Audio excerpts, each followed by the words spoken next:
Warahmatullahi wabarakatuh. Bismillah walhamdulillah wala hawla wala quwwata illa billah.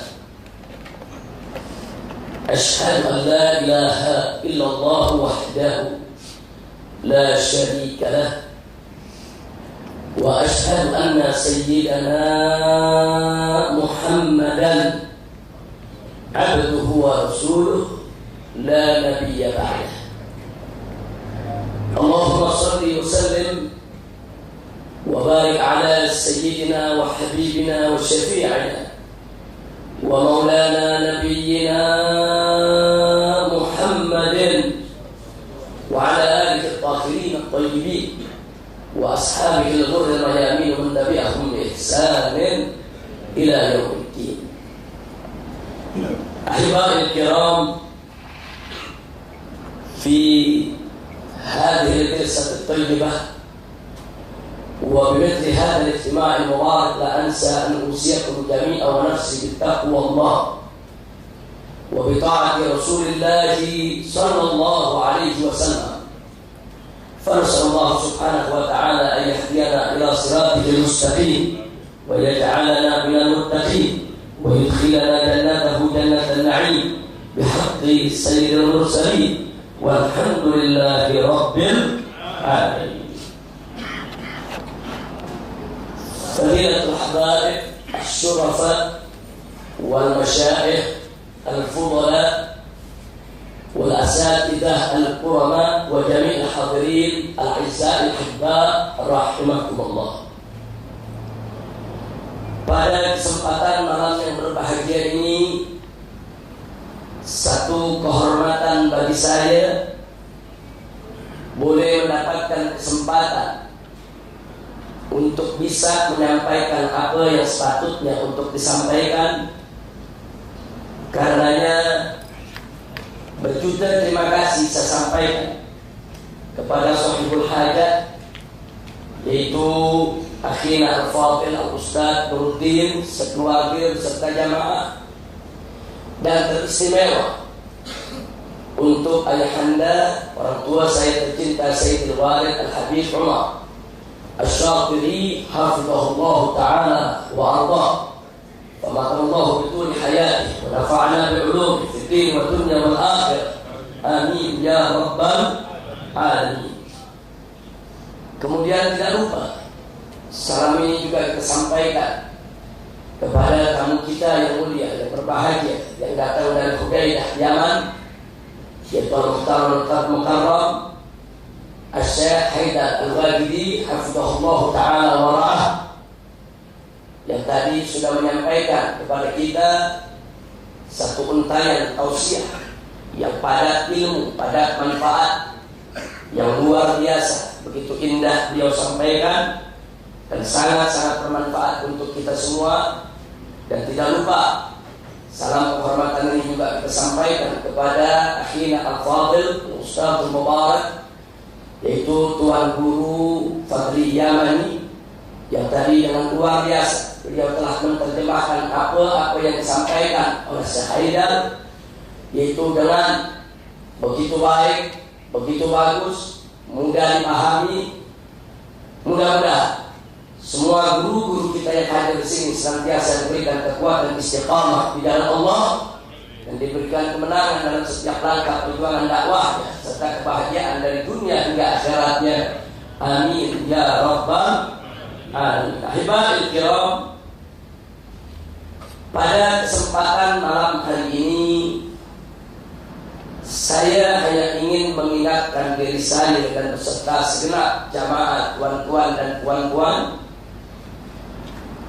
bahwa pada majelis seperti ini sejak awal tadi kita banyak menyampaikan salam, sholawat kepada Nabi kita Sayyidina Muhammad sallallahu alaihi wasallam.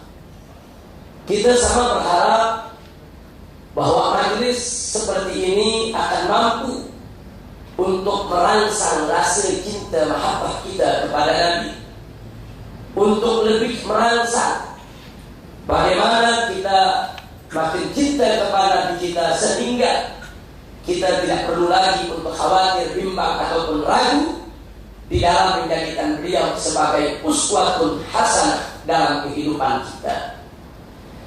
Nabi Muhammad SAW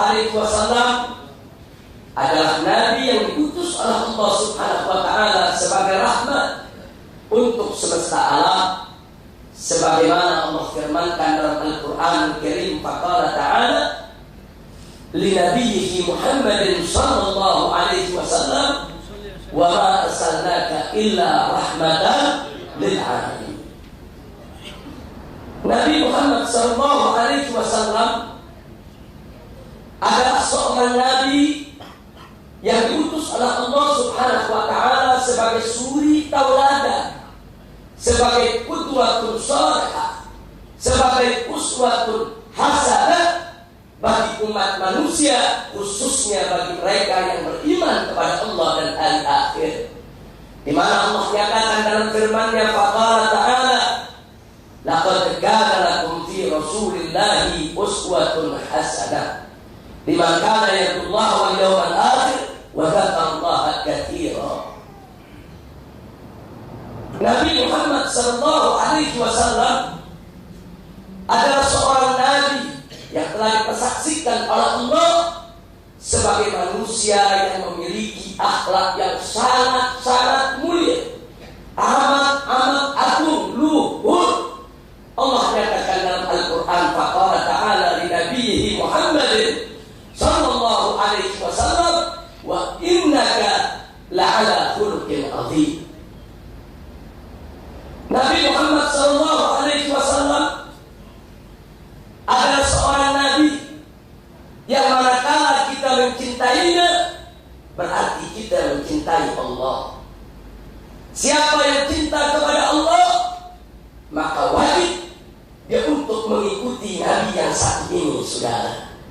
Allah katakan dalam Al-Quranul Karim, faqala ta'ala qul in kuntum tuhibbunallah fattabi'uni yuhibbukumullah. Nabi Muhammad sallallahu alaihi wasallam adalah seorang nabi yang jika kita mentaatinya, berarti kita telah mentaati Allah. Allah katakan dalam Al-Quranul Karim, faqala ta'ala may yuti'ir rasul faqad ata Allah. Nabi Muhammad sallallahu alaihi wasallam yang diutus oleh Allah sebagai nabi terakhir, penutup segala nabi. Tidak ada lagi nabi baru yang manapun, dari manapun, diutus oleh Allah Subhanahu wa Ta'ala setelah nabi yang satu ini, saudara. Tegas Allah nyatakan dalam Al-Quranul Karim, faqala ta'ala maka Muhammadun aba ahadin min rijalikum walakin Rasulullah wa khataman nabiyyin. Jadi Nabi Muhammad sallallahu alaihi wasallam sebagai nabi yang terakhir yang membawa syariat Islam untuk kita semua adalah nabi yang wajib untuk kita cintai, wajib untuk kita taati, wajib untuk kita patuhi, wajib untuk kita jalankan apa-apa yang beliau ajarkan kepada kita, dan wajib untuk kita tinggalkan apa-apa yang beliau larang kita untuk melakukannya. Allah nyatakan dalam Al-Quranul Karim, faqala ta'ala wa ma atakumur rasulu fa'khudhuhu wa ma nahakum anhu fantahu. Saudara, kalau kita ingin menguraikan pada kesempatan malam hari ini tentang siapa kita punya nabi, tentu akan memakan masa yang sangat-sangat panjang sekali. Karena beliau adalah al-insanul kamil, manusia yang sempurna, sempurna kedudukannya, sempurna akhlaknya, sempurna ilmunya, sempurna adabnya, sempurna imannya, sempurna takwanya kepada Allah Subhanahu wa Ta'ala. Karenanya, kalau kita ingin menguraikan satu persatu bagaimana kesempurnaan akhlak Nabi, 1 jam kita berkata tidak akan cukup. Sehari penuh kita uraikan, tidak akan pernah tuntas. Bahkan seumur hidup kita sekalipun untuk menguraikan kesempurnaan akhlak Nabi, maka tidak akan pernah ada habisnya, ibadallah. Oleh karena itu, betapa indahnya tatkala Sayyidatina Aisyah radhiyallahu taala anha ditanya tentang kesempurnaan akhlak Nabi. Beliau ditanya, "Ya ummul mukminin, wahai ibunya orang yang beriman, kaifa kana khuluqun Nabi sallallahu alaihi wasallam?" Bagaimana sebetulnya dulu akhlak Nabi? Apa dijawab oleh Sayyidatina Aisyah radhiyallahu taala anha? Beliau menjawab dengan jawaban yang singkat, padat, ringkas, jelas, menunjukkan bahwa beliau memang seorang perempuan yang cerdas, yang layak, patut, pantas menjadi istri dari Nabi kita Sayyidina Muhammad sallallahu alaihi wasallam. Beliau jawab, "Kana khuluquhul Qur'an." Akhlak Nabi adalah Al-Qur'an. Itu saja dijawab oleh Sayyidatina Aisyah. Jawaban yang singkat tapi padat, ringkas tapi jelas. Manakala Sayyidatina Aisyah radhiyallahu taala anha mengatakan bahwa akhlak Nabi adalah Al-Qur'an, maknanya bahwa apa-apa yang Nabi ucapkan, yang Nabi perbuat, yang Nabi lakukan di seluruh kehidupannya, tidak lain dan tidak bukan adalah merupakan penjabaran, pengejuantahan, pengamalan, pelaksanaan daripada isi kandungan Al-Quranul Karim. Al-Quran mewajibkan apa-apa kewajiban, tidak ada satupun kewajiban yang ditinggalkan ataupun dilalaikan oleh Nabi kita Muhammad sallallahu alaihi wasallam. Bahkan Nabi merupakan orang yang pertama melakukannya sebelum umatnya yang melakukan segala. Sebelum Nabi mengajak orang berakhlak mulia, beliau sudah tampil sebagai orang yang berakhlak mulia. Sebelum Nabi memerintahkan kepada para sahabatnya untuk melakukan beraneka ragam kewajiban, Nabi sudah terlebih dahulu untuk menegakkan kewajiban tersebut. Dan apa-apa yang diharamkan oleh Allah dalam Al-Quranul Karim, tak satu pun kemungkaran kemaksiatan yang dilakukan oleh Nabi. Jangankan untuk melakukan kemaksiatan dan kemungkaran, terlintas di benak Nabi, terlintas di pikiran Nabi untuk melakukan maksiat, tidak pernah terjadi seumur hidupnya sudah. Jadi bagaimana Al-Quran itu membimbing, begitulah akhlak Nabi kita. Kemana Al-Quran itu menuntun, kesana Nabi kita beramal. Dialah Nabi kita tercinta Sayyidina Muhammad sallallahu alaihi wasallam. Namun saudara, sungguh pun kita yakini kesempurnaan Nabi kita Sayyidina Muhammad sallallahu alaihi wasallam, tapi tetap saja semenjak beliau diputus menjadi Nabi sampai hari ini masih banyak musuh-musuh Allah yang selalu berupaya untuk merendahkan Nabi, memfitnah Nabi, menghina Nabi dengan berbagai macam cara. Kalau dulu di zaman Nabi, orang-orang kafir mengatakan kepada Nabi, "Anta sahir majnun," engkau bukan sihir dan sudah gila ya Muhammad, sebagai upaya untuk menghina Nabi, merendahkan Nabi, menistakan Nabi. Tapi di zaman sekarang ini mereka mulai mencari cara-cara baru bagaimana untuk merendahkan Nabi kita Sayyidina Muhammad sallallahu alaihi wasallam. Salah satunya, saya sedih di berbagai negeri-negeri Islam, di Indonesia, di Malaysia, di mana-mana negeri, masih ada orang-orang awam yang tidak mengerti sejarah Nabi, yang tidak terlalu paham soal agama. Manakala ditanya kenapa Nabi diutus oleh Allah di tengah bangsa Arab, apa mereka jawab? Karena bangsa Arab adalah bangsa yang paling biadab, karena bangsa Arab bangsa yang paling jahat, karena bangsa Arab bangsa yang paling dolim,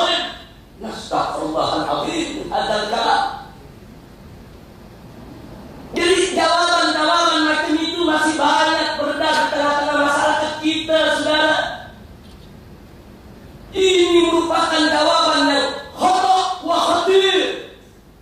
Ini jawaban tidak benar, dan ini jawaban sangat-sangat berbahaya. Dan tidak ada seorang ulama kita pun, dan ulama salaf maupun khalaf, yang mengatakan kenapa Nabi Muhammad SAW diutus oleh Allah di tengah bangsa Arab. Tidak ada ulama yang mengatakan karena Arab yang paling biadab, karena Arab yang paling jahat, karena Arab yang paling bejat, karena Arab yang paling buruk, karena Arab yang paling dolim. Tidak ada. Dari mana jawaban semacam itu muncul? Dari kalangan mustasyriqun, dari kalangan kaum orientalis yang pura-pura mempelajari Islam, saudara, mencoba mengorek-orek, mencari-cari kesalahan Nabi. Tidak dapat, dia karang-karang itu kesalahannya, saudara. Maka itu pada malam hari ini saya ingin mengajak sejenak, yuk sama-sama kita mengkaji persoalan ini sekaligus untuk kita, yaitu meluruskannya, saudara. Bagaimana cara menjawab ini, saudara yang saya cintai rahimakumullah? Yang pertama, kalau bicara tentang kebiadaban, kezaliman, kejahatan saat Nabi kita diutus, bukan di Arab saja yang zalim, saudara. Bukan di Arab saja yang jahiliyah, bukan di Arab saja yang biadab dan jahat, bukan. Mari kita mulai di negeri Persia, di negeri Iran. Ketika itu, saudara, seorang ayah manakala boleh menikahi putri kandungnya sendiri, itu merupakan kebanggaan di tengah-tengah masyarakat, saudara. Ini kezaliman, ini kejahatan. Sejahat-jahatnya Arab, sejelek-jeleknya Arab, sedolim-dolimnya Arab, tidak ada bangsa Arab yang seorang ayah menikahi putri kandungnya sendiri. Tidak ada. Ini kalau kita ingin bicara kezaliman, kalau kita ingin bicara kejahatan, bukan Arab saja di zaman itu yang jahat, saudara. Di mana-mana negeri zalim, jahat, jahiliyah. Sekarang kita tengok mari ke Cina. Ada apa di Cina? Di zaman itu, saudara, itu raja-raja di Cina karena khawatir para penjaga-penjaga istana berbuat selingkuh atau mengganggu istri-istri mereka atau putri-putri mereka, maka penjaga-penjaga istana dikebiri. Kalau orang Indonesia bilang, dikasih, sudah. Jadi kalau seorang laki-laki sudah dikasih, sudah dikebiri, sehingga dia tidak punya syahwat lagi, maka raja-raja merasa aman kalau istrinya tidak akan diganggu, sudah. Ini biadab, ini jahat, ini kejam, ini zalim. Manusia dikasih, sudah. Manusia dikebiri. Sejahat-jahatnya orang Arab, sezalim-zalimnya orang Arab di zaman Nabi, saudara, tidak ada orang Arab yang melebihi manusia. Tidak ada orang Arab yang mengasihi manusia, saudara. Jadi kalau bicara biadab, seluruh dunia biadab ketika itu, saudara. Baik, mari sekarang kita lihat di Romawi, di Eropa, Yunani, Athena. Apa yang terjadi di zaman itu, saudara? Di sana manusia diadu tarungkan, gladiator, saudara. Hamba dengan hamba diadu untuk saling bunuh. Hamba dengan hamba, saudara, dibawa ke satu stadion, bangsawan-bangsawan menonton. Begitu satu hamba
mencintai manusia, makan daging manusia di zaman sekarang ini, sudah. Ini juga kezaliman, ini jahiliyah, ini kejahatan, ini kebiadaban. Sejelek-jeleknya orang Arab, sejahat-jahatnya orang Arab, tidak ada orang Arab manusia makan daging manusia, sudah. Nah, jadi artinya saya hanya ingin menekankan betul Nabi diutus oleh Allah ke atas muka bumi karena bumi sudah jahiliyah, seluruh dunia sudah banyak kebiadaban, kezaliman, itu benar, saudara. Tapi kenapa diutus di tengah bangsa Arab dulu? Kenapa dilahirkan di kota Mekah? Kalau dijawab, karena Arab yang paling biadab, karena Arab yang paling jahat, karena Arab yang paling zalim. Burhanakum in kuntum shadiqin. Tunjukkan dulu bukti. Enggak boleh kita seenaknya untuk mengambil satu kesimpulan, sudah. Kumpulkan dulu bukti-bukti kezaliman di zaman itu, baru kita membuat analisa, kita membuat komparasi, kita membuat perbandingan, baru kita boleh untuk mengambil kesimpulan, sudah. Menjadi tidak ilmiah kalau seseorang seenaknya mengatakan Arab yang paling zalim tanpa bukti, Arab yang paling jahat tanpa dalil, Arab yang paling biadab tanpa argumentasi yang bisa dipertanggungjawabkan. Nah, ini yang ingin kita luruskan, sudah. Ya, bangsa Arab memang biadab, betul, betul. Bagaimana tidak biadab? Di tengah-tengah mereka ada waktul banat, mengubur hidup-hidup anak perempuan. Anak perempuan masih kecil dikubur hidup-hidup. Waktul banat itu kebiadaban, tidak kita pungkiri. Arab saat itu betul biadab, Persia biadab, Romawi biadab, Cina biadab, Afrika biadab, Indonesia biadab. Di zaman itu, sudah. Semua jahiliyah. Lalu kenapa di antara yang biadab-biadab ini di seluruh dunia kok Nabi diutus di tengah bangsa Arab? Ada apa? Apa betul karena Arab yang paling biadab atau sebaliknya? Jangan-jangan justru Arab memiliki suatu rahasia yang harus kita teliti dan kita cermati, saudara. Tidak dengan mudah untuk kita menuduh Arab yang paling biadab. Itu yang pertama yang mesti kita tekankan. Dari kebiadaban bukan hanya milik bangsa Arab, seluruh bangsa ketika itu biadab, sudah. Jahiliyah alamiyah. Yang kedua, tolong dicatat, bangsa Arab dengan tradisi waktul banat memang biadab, tapi jangan ada yang berpikir kalau semua orang Arab mengubur hidup anak perempuannya. Tidak, saudara. Hanya segelintir anggota masyarakat yang mengubur hidup-hidup anak perempuannya. Andai kata semua bangsa Arab mengubur hidup-hidup anak perempuannya, bagaimana boleh Nabi bisa ada di sana, sahabat bisa ada di sana. Nabi punya ibu, ibunya perempuan. Kok dari kecil nggak dibunuh ibu, saudara? Para sahabat Nabi yang jumlahnya puluhan ribu, ratusan ribu, mereka juga semua punya ibu, saudara. Ibu-ibu mereka pernah kecil. Kok ibu-ibu mereka dulu tidak dibunuh ketika kecil, saudara? Orang-orang kafir Quraisy yang memusuhi Nabi, bangsa Arab yang memusuhi Nabi, mereka juga punya ibu. Ibu-ibu mereka pernah kecil. Kok ibu mereka dulu tidak dibunuh oleh ayah mereka untuk dikubur hidup-hidup, saudara? Nah, jadi jangan kita terpancing dengan pemikiran orientalis, pemikiran orang-orang Barat yang ingin memfitnah Islam, memfitnah Nabi, dan ingin merusak sejarah Nabi kita Sayyidina Muhammad Sallallahu Alaihi Wasallam. Betul, ada sebagian orang Arab kalau punya anak perempuan dia tidak suka, dia kubur hidup-hidup anak perempuannya. Tapi tidak semua orang Arab, sudah. Bahkan kebanyakan bangsa Arab dia tidak mengubur hidup-hidup anak perempuannya.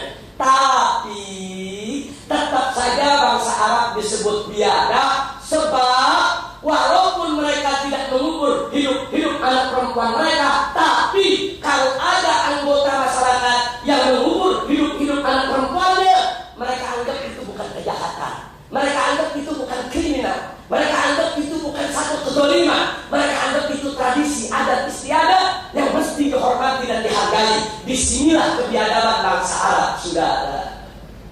Itulah sebabnya Nabi diputus oleh Allah baik ke tengah bangsa Arab maupun ke tengah seluruh umat manusia untuk untuk menghapuskan segala kedzaliman, menghapuskan segala kebiadaban, menghapuskan segala ketidakadilan, menghapuskan segala bentuk kejahatan, penindasan. Itulah makanya Allah dengan tegas menyatakan kepada Nabi, "Wa ma arsalnaka illa rahmatan lil alamin." Nabi menjadi rahmat untuk semesta alam. Nabi membawa syariat yang penuh rahmat, syariat yang menolak segala bentuk kezaliman, kejahatan, kebiadaban, syariat yang mengangkat manusia ke posisi yang begitu mulia, terhormat, memiliki harkat dan martabat. Saudara, alhamdulillah.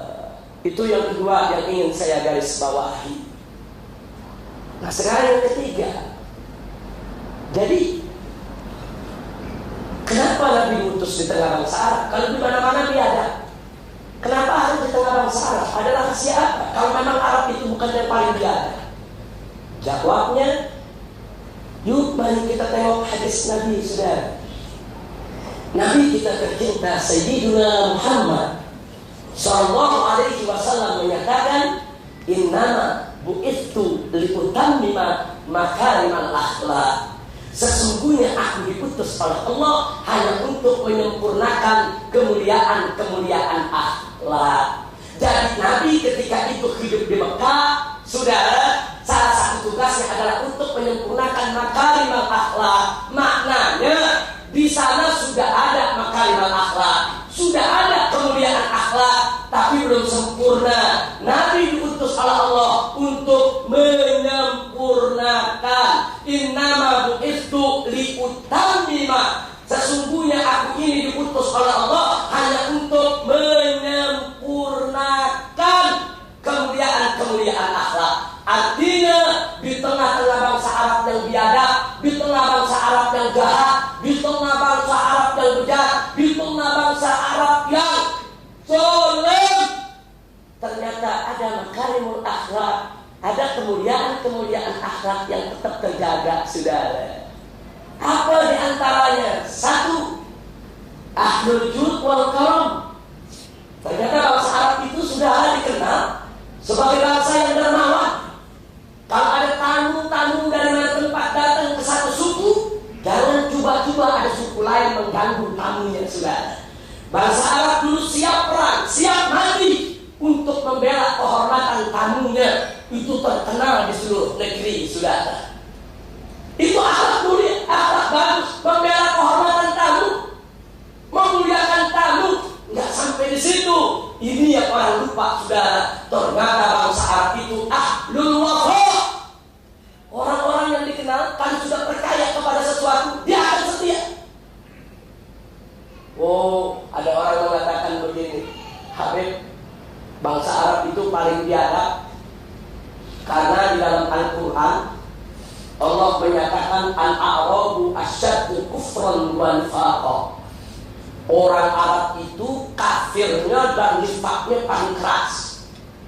Ini ada dalam surat At-Taubah ayat 97. Jadi dalam ayat itu disebut al-a'rabu asyaddu kufran wa nifaqan. Ini dijadikan dalil untuk mengatakan kuliah dalam Quran disebut tuh orang Arab paling keras nifaknya, paling keras kafirnya. Saudara, kalau baca surat At-Taubah ayat 97, baca juga ayat berikutnya 98-nya, baca juga ayat 99-nya. Allah nyatakan di ayat 99, wa minal a'rab may yu'minu billahi wal yawmil akhir. Dan dari orang-orang Arab tadi yang akalnya keras kafir dan nifaknya, di antara mereka juga ada orang-orang yang beriman kepada Allah dan hari akhir. Jadi Arab itu dikenal ahlul wafa. Dia kalau sudah kafir memang keras kafirnya, tapi kalau dia sudah beriman sulit dicari tandingannya, saudara. Makanya mari kita lihat, Allah Maha tahu bahwa Nabi yang terakhir ini nanti diutus, saudara, itu perlu didampingi dengan manusia-manusia yang siap mengorbankan harta benda, nyawa. Dan itu terbukti. Kenapa Nabi diutus di kota Mekah? Kenapa Nabi hijrah ke Madinah? Karena di kota Mekah dan juga di Madinah Allah sudah siapkan manusia-manusia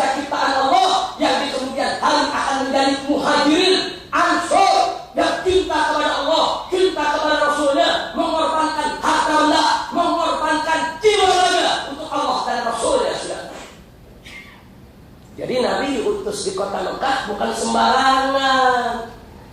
Tartibun ilahi. Allah sudah atur dalam ilmu azalinya, saudara, bahwa Nabi dilahirkan di kota Mekah karena di sana akan ada sekelompok manusia yang namanya Muhajirin dan Ansor yang akan bahu membahu, yang akan bekerja sama, akan ta'awun untuk menyebarkan luas Islam ke seluruh negeri, saudara. Dan ini yang tidak boleh kita lupa, saudara. Jadi ternyata kenapa Nabi diutus di tengah bangsa Arab? Ada makarimul akhlak, ada sifat setia. Kalau itu berhasil mendapat iman, dapat taufik, dapat hidayah, maka sifat setia itu akan sangat berguna untuk perjuangan Islam. Dan itu terbukti dalam sejarah Muhajirin dan Ansor radhiyallahu anhu. Itu yang ketiga, saudara. Tidak sampai di situ. Yang keempat, mari kita lihat, saudara. Yang keempat yang tidak boleh kita lupa, jauh sebelum Nabi dilahirkan, Allah Maha tahu kalau Nabi akan dilahirkan berasal dari sulbi Nabi Ibrahim alaihissalam yang kemudian menurun kepada Nabi Ismail alaihissalam. Sebelum Nabi Muhammad SAW dilahirkan, Allah sudah perintahkan Nabi Ibrahim bawa Nabi Ismail ke kota Mekah. Ketika itu masih tandus, tidak ada penduduk. Tidak ada penduduk, masih tandus, tidak ada perumahan, tidak ada perkebunan. Allah perintahkan kepada Nabi Ibrahim alaihissalam untuk meninggalkan putranya yang bernama Ismail alaihissalam bersama ibundanya yaitu Siti Hajar alaihissalam. Kenapa harus ditinggalkan di kota Mekah? Karena Allah Maha tahu dari sulbi orang inilah kelak akan lahir Nabi penutup para nabi, sudah. Jadi kenapa Nabi Ismail dilepaskan di Mekah? Kenapa bukan di Afrika? Kenapa Nabi Musa tidak Allah perintahkan bawa saja itu Nabi Ibrahim alaihissalam? Kenapa Allah tidak perintahkan bawa aja itu Ismail, lepas saja di India, lepas saja di Cina, lepas saja di Romawi? Tidak. Allah perintahkan lepaskan di Mekah, sudah. Ada apa? Ada tartibun ilahi. Ini bukan peristiwa kebenaran, ini bukan peristiwa kebetulan, peristiwa yang sudah diatur sedemikian rupa oleh kekuasaan Allah Subhanahu wa ta'ala. Itu yang keempat, saudara. Yang kelima, jangan lupa bahwa di kota Mekah itulah Allah perintahkan Nabi Ibrahim dan Nabi Ismail untuk mendirikan Al-Ka'bah yang Allah nyatakan dalam Al-Quran, awwal baitin wudi'a lin-nas. Rumah Allah pertama yang diletakkan dibangun untuk umat manusia. Jadi sebelum Nabi Muhammad lahir di kota Mekah, Allah sudah siapkan, saudara. Datuknya Nabi Ismail ada di sana, Ka'bah didirikan di sana. Ini semua merupakan persiapan untuk menyambut Nabi akhir zaman, saudara. Jadi bukan sembarangan. Bukan Nabi itu diutus di kota Mekah. Oh, ini karena banyak yang dolim. Oh, ini dunia dolim semua. Yang paling dolim di sini, ya udah Nabi ditaruh situ aja. Enggak gitu, saudara. Allah sudah atur dari jauh-jauh hari, tartibun ilahi. Baik, yang selanjutnya tidak sampai di situ, saudara. Di sana itu ada dua kekuatan dunia yang tidak pernah damai, selalu bertempur, menguasai semua wilayah di Timur Tengah. Kekaisaran Romawi dan Kekaisaran Persia. Hampir tidak ada sejengkal pun tanah di Afrika dan di Jazirah Arabia kecuali dikuasai oleh Kekaisaran Romawi atau dikuasai oleh Kekaisaran Persia. Tapi menarik, ada satu tempat yang Kaisar Persia nggak mau ambil, yang Kaisar Romawi nggak mau ambil. Tempat yang mana? Itulah Mekah, sudah. Persia tidak mau ambil. Mekah dianggap ini gurun, tandus, tidak ada hasil, tidak ada manfaat. Kaisar Persia tidak mau ambil.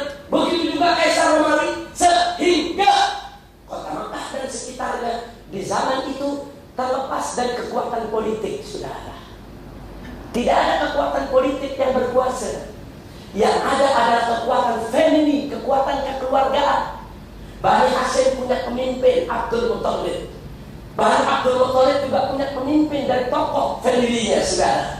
Masing-masing suku di sana Qabilah semua punya pemimpin masing-masing. Segala sesuatu mereka selesaikan dengan jalan musyawarah antara kepala-kepala keluarga, kepala-kepala family yang ada, saudara. Tidak ada lagi. Tidak ada kekuatan politik yang berkuasa di sana. Berbeza dengan di Persia. Ada kerajaan, ada kekaisaran. Bahkan ada anak kaisar ingin jadi kaisar, dibunuh ayahnya. Terjadi pergulakan politik, saling bunuh, saling menjatuhkan untuk merebut kekuasaan. Dan itu tidak terjadi di kota Mekah, saudara. Lalu apa manfaatnya? Apa hikmahnya? Hikmahnya, saudara, andai kata Nabi Muhammad SAW dilahirkan di Persia atau dilahirkan di Romawi, maka nanti ada musuh-musuh Islam mengatakan, oh, agama Islam yang dibawa oleh Nabi itu hanya merupakan hasil kegiatan politik. Muhammad itu hanya merupakan produk politik kekaisaran Persia atau politik kekaisaran Romawi, saudara. Andai kata Nabi dilahirkan di Romawi atau di Persia, akan ada nanti orang mengatakan Islam itu produk politik, Islam itu hanya merupakan rekayasa politik. Tapi dengan Nabi dilahirkan di kota Mekah, lepas dari kekuatan politik Romawi, lepas dari kekuatan politik Persia, sampai hari ini tidak ada seorang pun yang boleh mengatakan Islam lahir dari politik. Tidak ada. Dan Allah sudah jaga, ini Mekah dijaga betul oleh Allah.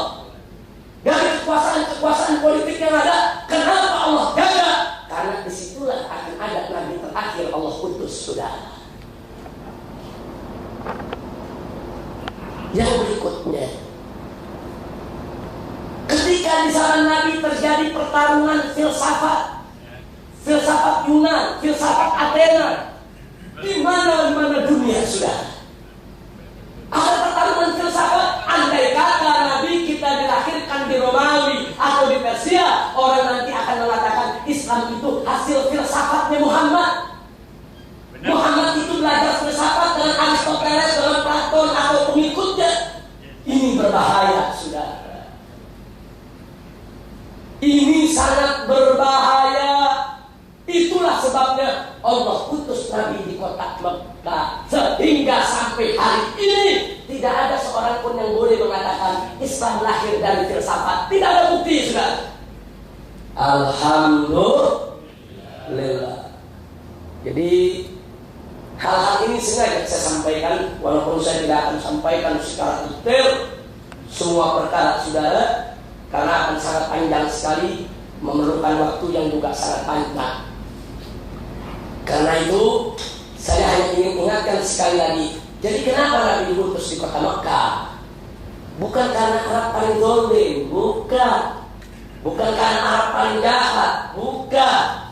Bukan karena Arab paling biadab, bukan. Tapi satu, karena dengan masyarakat Arab masih ada makarimul akhlak yang sangat penting menjadi perjuangan Nabi di masa yang akan datang ketika Nabi saat itu diutus di sana, saudara.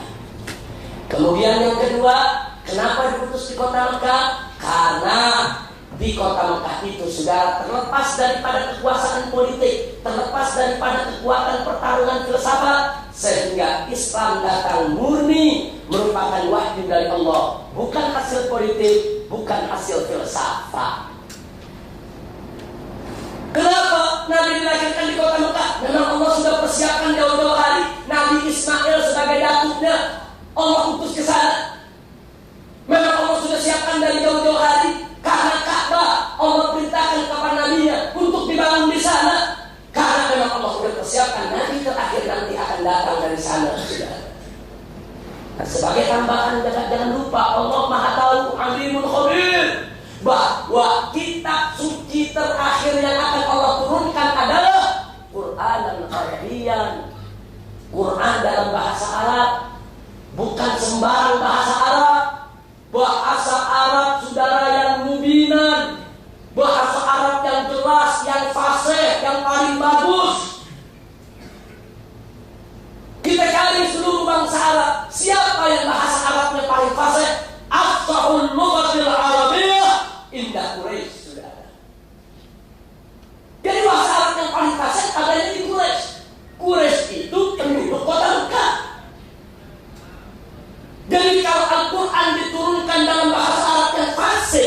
di tengah-tengah masyarakat yang tidak berbahasa Arab, tentu akan menjadi problem besar. Kalau Al-Quran menggunakan bahasa Arab yang fasih, kalau diturunkan di tengah-tengah masyarakat ajam ketika itu, menjadi problem besar. Jangankan ke masyarakat ajam, diturunkan di tengah bangsa Arab yang bahasa Arabnya tidak fasih, akan menjadi muskilah besar, saudara. Allah jaga. Quran akan diturunkan dalam bahasa Arab yang fasih, dan kabilah yang paling fasih bahasa Arabnya adalah Quraisy, dan Quraisy tinggal di Mekah, saudara. Jadi memang sudah diatur oleh Allah sedemikian rupa bahwa dari sanalah Nabi terakhir akan diutus, saudara. Kita bisa bayangkan kalau Al-Quran dengan bahasa Arab yang begitu fasih, terus Nabi diutus di Johor Baru atau di Jakarta, apa yang terjadi, saudara? Nah ini yang perlu kita, nggak sampai di situ. Al-Quran itu diturunkan dalam bahasa Arab karena bahasa Arab memiliki keunikan yang tidak dimiliki oleh bahasa-bahasa dari bangsa-bangsa mana saja, saudara. Bahasa yang mampu bertahan, bahasa yang mampu bertahan, yang tidak mudah untuk diubah oleh bahasa yang manapun juga, saudara. Walaupun di zaman modern ini ditemukan sesuatu yang baru, bahasa Arabnya sudah ada, disiapkan yang baru, saudara. Bahasa Arab ini luar biasa. Kali kita lihat bagi mereka yang belajar bahasa Arab, kata-kata apa? Kata ba itu bisa berubah-ubah. Dari kata ba bisa jadi kate, kutai, maktub, kutub, kitab. Luar biasa. Belum lagi tasrif fi'ilnya, saudara. Dan kata ba menjadi kata ba, kata bu, dan seterusnya. Luar biasa. Dan ini tidak dimiliki oleh bahasa manapun juga, saudara. Nah, siapa yang punya kekuatan bahasa tersebut? Siapa yang memiliki kefasihan bahasa tersebut? Adanya di Quraisy. Quraisy itu ada di kota Mekah, saudara. Nah, ini yang saya mau sampaikan. Kalau kita mulai lagi, masih banyak lagi, saudara, rahasia-rahasia yang ada. Kenapa Nabi diutus di tengah bangsa Arab? Tapi yang jelas malam ini tujuan saya hanya ingin menafi, tidak benar kalau Nabi diutus di tengah bangsa Arab karena Arab kan jahat, Arab kan dong, Arab kan biadab, Arab paling, yaitu yang paling banyak melakukan pemungkaran, kemaksiatan. Tidak benar. Bicara dolim seluruh dunia saat itu dolim, sudah. Tapi kenapa Arab di tengah bangsa Arab? Karena bangsa Arab memiliki rahasia yang Allah Maha mengetahui tentang rahasia tersebut, yang kali ini bisa kita pelajari satu persatu, dan akhirnya bisa boleh kita pahami kenapa Nabi diutus di sana, saudara. Alhamdulillahirabbil alamin. Nah, ini yang saya mau sampaikan. Ini sengaja Habib Umar Asy-Syadhili, saya punya guru tercinta. Kenapa hal ini saya sampaikan? Setahun yang lalu ada seorang tokoh besar di Indonesia memimpin NGO Islam besar dalam satu acara tabligh akbar yang dihadiri tidak kurang dari 100.000 orang di Palu, Sulawesi Tengah. Dia berceramah seperti yang tadi saya sampaikan. Saudara, kenapa Nabi itu diutus ke tengah bangsa Arab? Karena Arab paling biadab, karena Arab paling dolim, paling jahat. Dia pakai dalil al-a'rabu asyaddu kufran wa nifaqan. Selesai dia ceramah, saudara, karena saya duduk agak jauh, kita berupaya untuk mendekati. Tapi karena selesai ceramah, tokoh besar langsung naik ke mobil menghilang. Di Jakarta kita cari dan kita temui. Kita kritik, kita protes, tidak betul yang Anda katakan. Dan akhirnya yang bersangkutan minta maaf. Dan yang bersangkutan kita minta untuk menarik ucapannya, memperbaiki di tengah umat, saudara. Jadi saya pikir kalau ada seorang tokoh saja boleh terpreset bicara macam itu, bagaimana orang awam, saudara? Dulu waktu Indonesia dijajah oleh Belanda, itu Belanda yang bicara begitu. Dulu ada Profesor Dr. Sudok Hugrun, dikirim oleh Belanda, saudara, pura-pura masuk Islam, belajar di kota Mekah, namanya diganti menjadi Abdul Ghaffar. Datang ke Aceh, pura-pura jadi ulama untuk memecah belah umat Islam di Aceh. Datang ke Jakarta, ke Batavia, saudara, juga untuk memecah belah umat. Nah, Sudok Hugrun Hugron inilah di Indonesia yang pertama kali menyebarkan. Kenapa Muhammad itu diutus di Arab? Arab paling dolen, Arab paling jahat, Arab paling biadab. Ini dulu Profesor Dr. Sunok Hugron Al-Hulandi yang mengatakan, saudara, limada bu'itan nabiyyu sallallahu alaihi wasallam di jaziratul Arab li'anna al-Arab asyaddu kufran, asyaddu nifaqan, asyaddu zulman. Nastaghfirullah azim min hadzal kalam. Para ulama kita, para habaib kita mulai membenahi itu. Dulu Indonesia dijajah, tidak punya koran, tidak punya majalah, saudara. Belanda yang punya. Dapat Sunok Hugron disebarluaskan ke seluruh Indonesia macam itu. Nah, karena itu di zaman sekarang ini tidak boleh lagi ada orang-orang Islam yang punya pendapat macam itu, saudara. Itu pendapat orientalisme, itu pendapat kaum liberal, itu pendapat yang ingin merendahkan Nabi alaihi salatu wassalam. Yang terakhir, kalau dikatakan Nabi diutus dari bangsa Arab, bangsa yang biadab, dan dari Quraisy, karena Quraisy paling biadabnya Arab. Mari kita baca hadis, saudara. Nabi mengatakan dengan tegas, Inna Allah astafa min bani Adam Kinanah.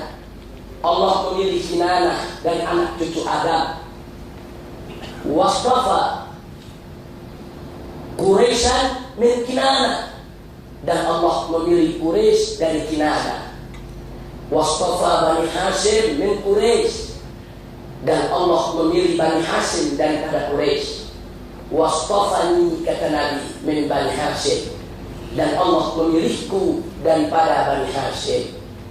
Berdasarkan hadis ini, Nabi yang mengatakan dari seluruh anak cucu Adam yang terpilih adalah Kinanah, dan seluruh anak cucu Kinanah yang dipilih Allah adalah Quraisy, dan seluruh anak cucu Quraisy yang dipilih Allah adalah Bani Hashim, dan seluruh anak cucu Bani Hashim yang dipilih Allah adalah Nabi kita Muhammad sallallahu alaihi wasallam. Berarti Nabi kita adalah manusia pilihan, dari bani pilihan, dari suku pilihan, bukan dari yang biadab, sudah. Nabi yang mengatakan Quraisy itu bangsa pilihan, orientalis mengatakan Quraisy itu bangsa paling biadab. Kita tinggal pilih, mau ikut orang barat yang kafir atau mau ikut hadis Nabi, sudah.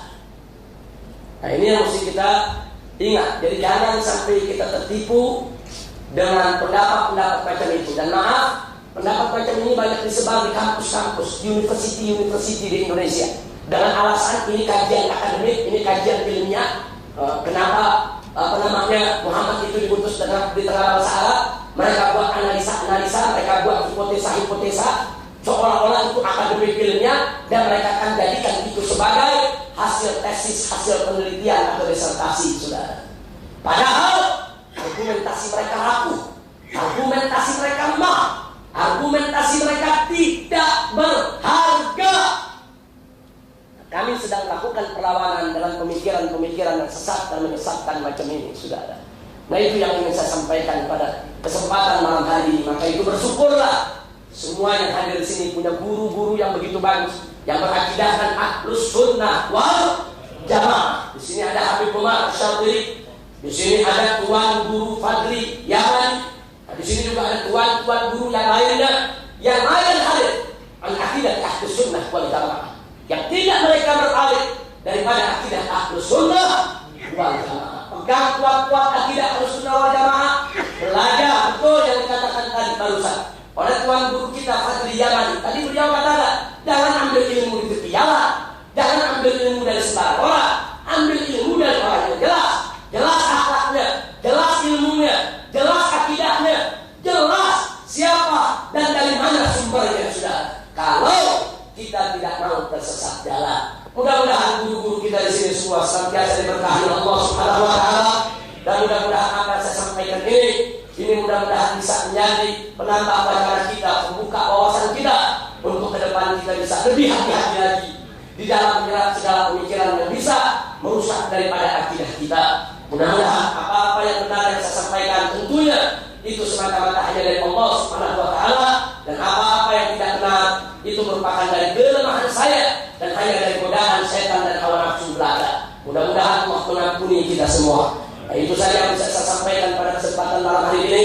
Sekali lagi saya aturkan berjuta terima kasih kepada Ustaz Nuruddin yang telah membuat yaitu majelis ini luar biasa. Sungguh satu kehormatan bagi saya boleh yaitu menyampaikan apa yang sepatutnya disampaikan sebagaimana yang sudah saya uraikan tadi. Sekali lagi terima kasih kepada Ustaz Nuruddin, dan tentunya terima kasih kepada ayahanda tercinta Sayyidul Walid Habib Umar Syafiri, karena beliau yang selama ini yaitu selalu memberikan dorongan, memberikan sokongan yaitu kepada perjuangan yang kita lakukan di Indonesia selama ini, begitu juga di berbagai negeri lainnya. Kita doakan beliau saat ini kita lihat dalam keadaan kurang sehat, khususnya kaki beliau. Kita doakan semoga Allah mengangkat penyakitnya, Allah berikan kesehatan, Allah berikan yaitu afiat kepada guru kita, amin ya rabbal alamin. Nah, itu saja yang boleh saya sampaikan pada malam hari ini. Akhirnya terima kasih atas segala perhatian, mohon maaf atas segala kekurangannya. Hadanallah wa iyyakum ila siratal mustaqim. Wassalamualaikum warahmatullahi wabarakatuh.